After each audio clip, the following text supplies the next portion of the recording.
Dear friends, nice to see you again. Welcome to EHSF 2107, only for the coolest of the cool. I welcome you back to part two.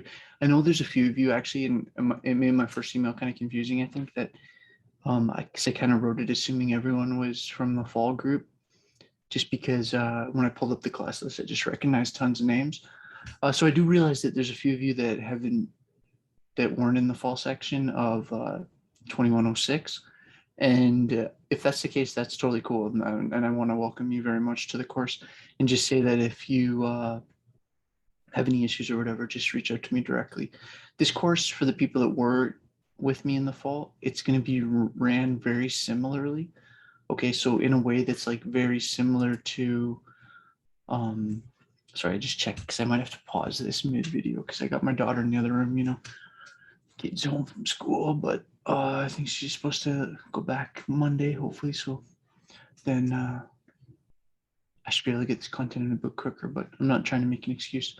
This course is ready to go, this one. This is going to be the second half of this idea of looking at the lifespan in the first half of the course. And for the rest of you that took to 2106 in a different situation, you studied from basically birth till the teenage years. And now I'm going to pick that conversation up sort of with this idea of social development in adolescence, like the social emotional aspects of development in adolescence. So if you were to look at, like, say, the YouTube channel where I post these, the reason I do that is because when I started at Nipsing the year before last, I kept having trouble because there was a limit to the staff for how big our videos could be to upload, which was like a gig.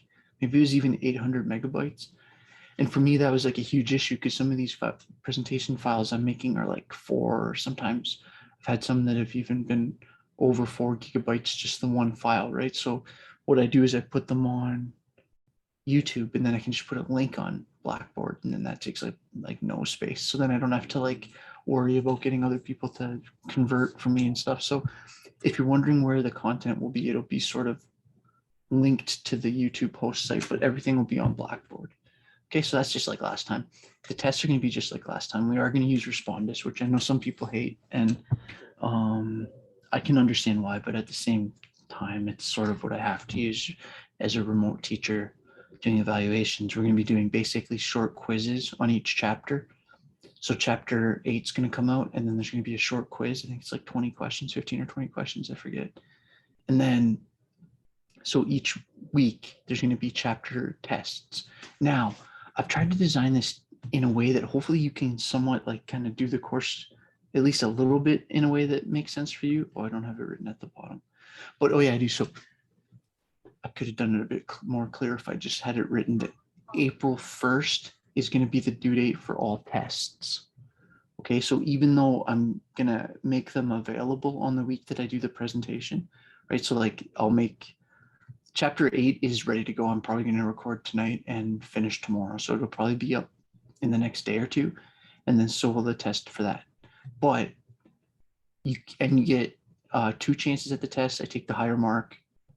It's there's a practice test I put up there for Respondus that I recommend if you haven't used it before, that you try the practice test just so you kind of learn the software, so that when you go to write the test, you're actually just focused on the actual content of the test.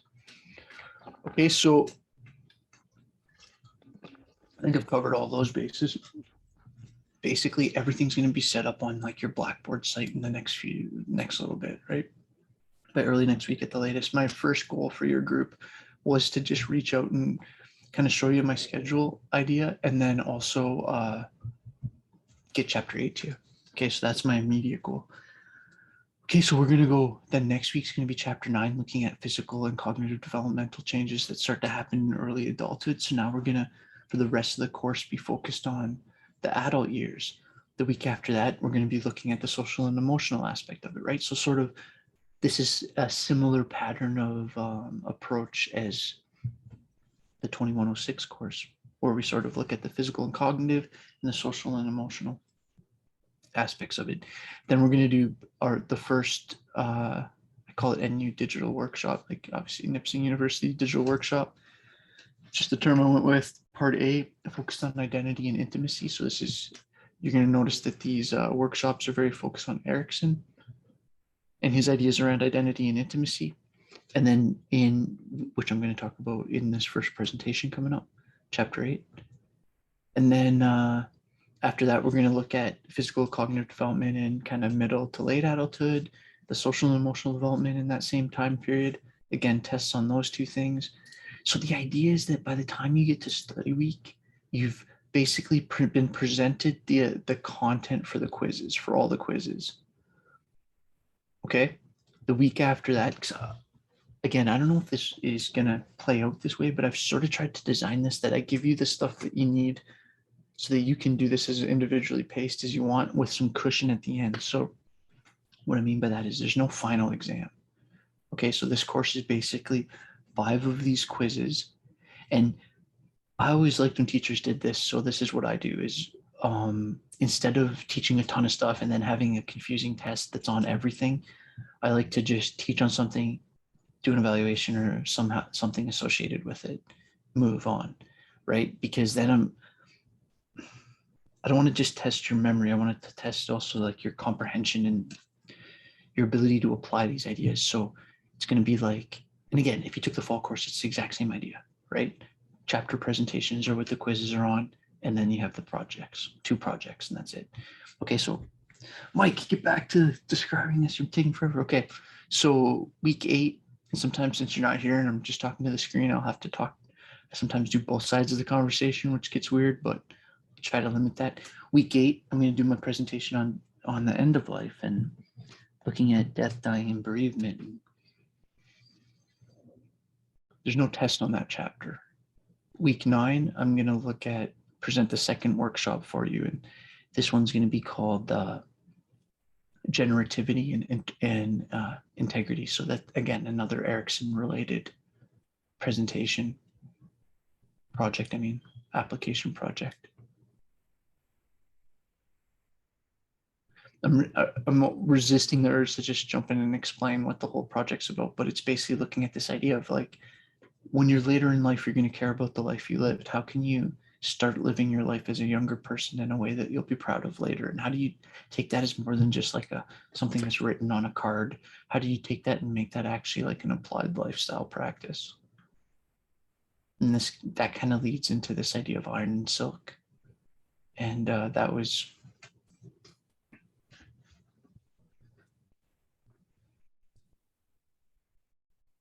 yeah, this is a tough topic for me because this is kind of about so I did my PhD research on Chinese martial arts and very much a study of like my own teacher and his life story, Kung Fu Pan.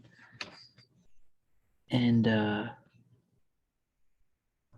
so he's been dead now for about 5 years. He was like probably my best friend. I literally live in his house.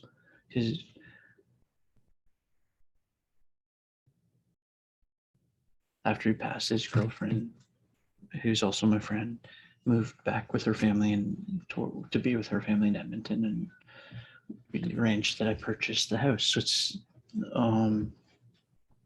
it's interesting. And if you wanted to sometime Google like Iron and Silk, the film, there's a movie about him, or he's in the movie Talons of the Eagle.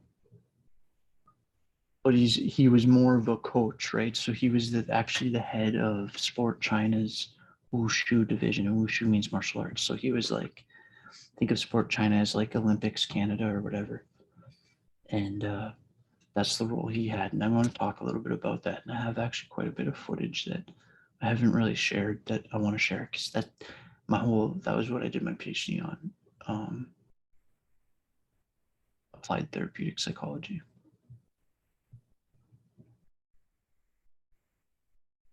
Yeah, and in my thesis, I was kind of exploring this idea of like, could martial arts be like a physical expression of a therapeutic practice paired with like therapeutics effects of kind of traditional psychology? And I was looking at it as like ways of getting through things like cancer and stuff. And I was looking at like my mom's experience of viewing herself as a martial artist instead of as a cancer patient, and how that changed her life. So anyways, I got off topic. Well, I didn't get off topic, but I kind of got ranty there. But I think what I've kind of set myself up to do, hopefully, is do textbook chapters sort of early and give you space so that you can consume those presentations when it sort of works for your schedule, and then answer those quizzes. And then they're kind of more reflective assignments, and I try to give you time for that, right? So like that second workshop,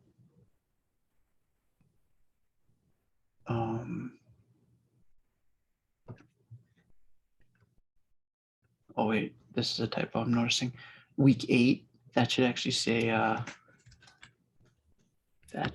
part A due.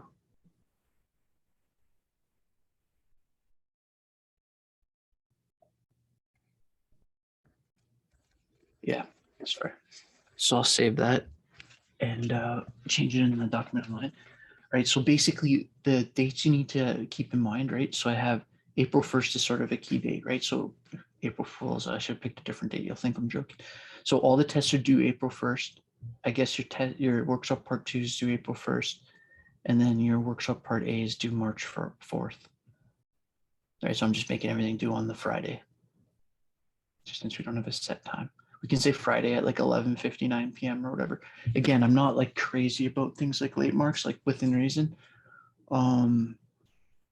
So again, if it's due at midnight and you post it at 4 a.m. that night or whatever, like I'm going to consider that on time because I was a student a long time too, and I understand. Okay, so basically you have these 5 chapters, 8, 9, 10, 11, and 12 that you're going to get quizzed on. If you have time and you're wanting to prepare, one thing you could do is take a flip through chapter 8. That's what the presentation I'm going to be coming out with next is on. And besides that, yeah, I'm looking. Thanks for being such a cool class. I haven't posted anything almost on the site yet. It's been almost a week, and everybody's been cool about it. And I'm aware of that, and I'm in my mind. I'm in catch-up mode right now, but I'm also very, very ready to go. I wonder how you like the design. I got the moon a little bit different. Got some trippy lights. That's basically it. And I got a little jellyfish, fake jellyfish lamp for Christmas. So. Cheers, my friends. See you soon. Chapter 8 is just around the corner. Stay well, my friends.